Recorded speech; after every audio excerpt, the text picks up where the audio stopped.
今天上来陪陪大家哦，美股今天跌的还是挺厉害的。纳指的话，当日跌幅2.21%，标普500的话是1.44%。之后我们会说一下，到目前这个状态的话该怎么样办？先看一下整体的一个市场吧。可以看到领跌的呢其实是科技板块，最先是隔夜的韩国指数，它发生了一次熔断，那最后跌幅的话是12.25%，主要还是集中在存储板块。因为韩国股市的话，我们可以看到它成分股，它主要集中在海力士和三星电子，加上下面两个的话，整体的持仓存储板块持仓已经超过50%了。那存储板块另外一个比较大的科技股呢，就是 MU， 今天也跌了13%。那半导体板块的话，它的指数今天跌了就是7.88%。那周末的视频的话，我提醒大家，目前的话，风险会偏高了，大家可以稍微减低一下自己仓位的风险额度。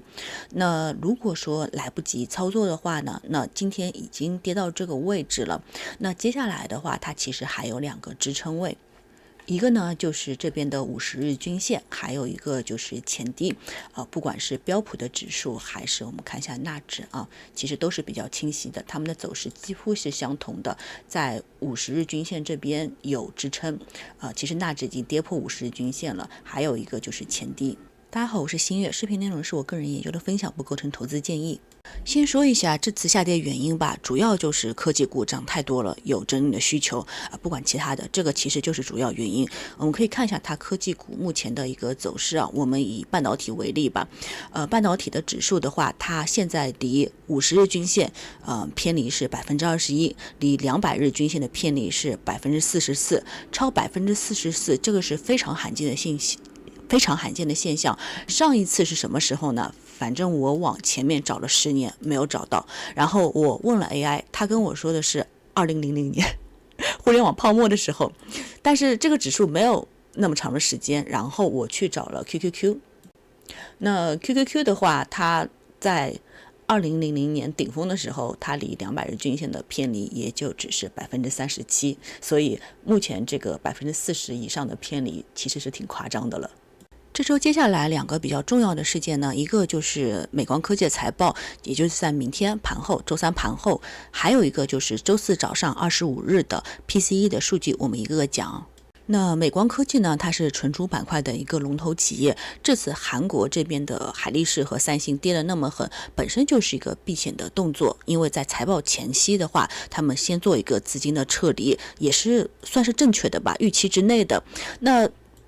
美光它现在的一个期权市场的一个波动率是191%，非常夸张的一个数字，所以市场其实它也不知道之后该怎么样走。那如果说财报不及预期，或者说是财报还可以，但是呢，对于它股价这个涨幅的这个价格需要重新进行评估调整的话，那股价可能会下跌。那这个时候呢，可能会领着整个存储板块做一个比较深度的回调。在那个情况下面的话呢，那半导体板块也会受到影响，进一步被拖累。那反过来说，如果明天也就是美光科技的财报是超预期的话呢，也有可能进行一个反弹，然后带动整个科技板块的一个集体反弹。那现在能做的呢，就是等财报，财报之前也不要做什么其他动作了。这边的支撑位挺好找的，就是1000这个位置。那如果说它财报之后跌破1000不回来的话，那如果说你盈利比较少的仓位，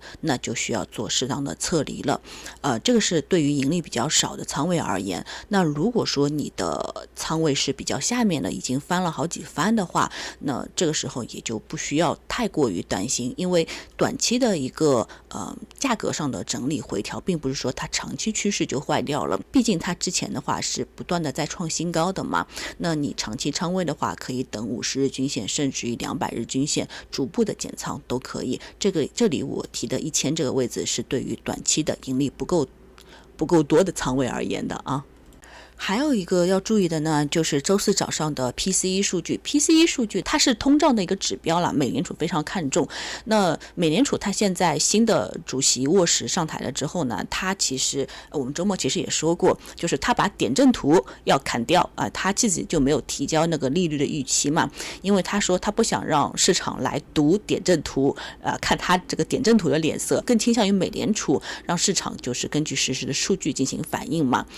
所以说之前的一些市场的预期啊，或者是指引啊，可能之后都没有了。那现在就会更加的注重数据，那注重什么呢？一个是就业，一个是通胀。那 PCE 就是通胀当中非常重要的数据，所以到时候 PCE 数据如果不好看的话呢，那市场对于加息的担忧可能会加剧，那可能会有个恐慌性的下跌。那当然了，这边说的全部都是预期啊，不是说美联储它肯定会加息。现在美股嘛，炒的全部都是预期，只要有这个加息的可能性，预期数据不好看，市场的情绪就会非常的紧绷。接下来说一下怎么办啊？那现在这个位置呢，其实就看两个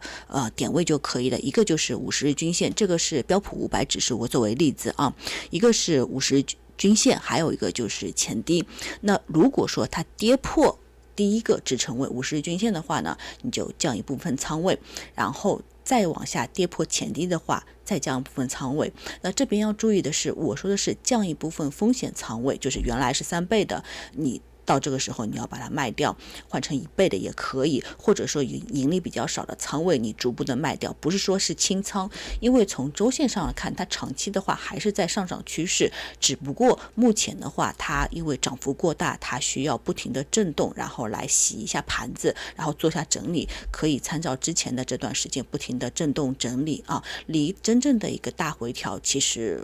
应该说中期选举之前可能性不大，当然万事都有可能了，但只能说以目前我观察下来的话可能性不大，所以这跌破支撑位的话，大家做的话就是减少你的风险仓位，然后减少盈利少的仓位就可以了。但是如果说它在支撑位不往下跌了，然后反弹了怎么办呢？其实这个就更好了。它如果反弹上去的话呢，你可以看之前的前高这个压力位啊，不管是顶部也好，或者是中间的密集区域也好，如果说它没有过前高又返回来的话呢，那这个位置就是你的卖点了啊，也是同样的指引。先可以设止盈线，比如说之前的一个小的低点，你作为止盈点就可以了。那如果说它是一路跌下去，跌到了比如说跌破了前低，然后你手痒，这个时候说是不是跌得够了，想要买点什么的话呢，那这个时候千万不要买什么如果说你就是并不太熟练的话啊，那你就先不要去考虑期权或者说是3倍的指数，你可以考虑一些1倍的，因为之后的市场可能会大概率会更加动荡嘛，那你期权也好3倍指数也好都会有损耗，然后真的跌幅大的时候其实你也蛮伤的。那1倍的指数在手里，在震荡市场当中你可以拿的时间更久一点，那长期趋势如果往上的话呢，你也能吃到这部分的红利。好，总结一下呢，这次下跌呢主要就是一个科技股的回调，还有呢就是像存储板块美光科技它要财报了，提前一个避险，还有周四的有个 PCE 通胀数据也是有提前避险的需求。那市场之后呢可能会进入到一个震荡整理向上的一个阶段，那我们能做的话呢就是尽量的降低自己的风险，那同时如果市场往下的话呢，我们可以分批的降低风险仓位，不需要全部清仓啊，你就跌破一个不回来的话，不反弹的话，你就降低一个自己的盈利少的风险仓位。那如果说它往上的话，但是没有突破前高又往下跌的话呢，你同样也需要做止盈。那如果手痒的话呢，就买些指数就可以了，不要加杠杆啊。那我们走一步看一步吧，市场随时会变动的，后面数据出来了，我也会在周末的视频跟大家更新。那我们下期再见啦，拜拜。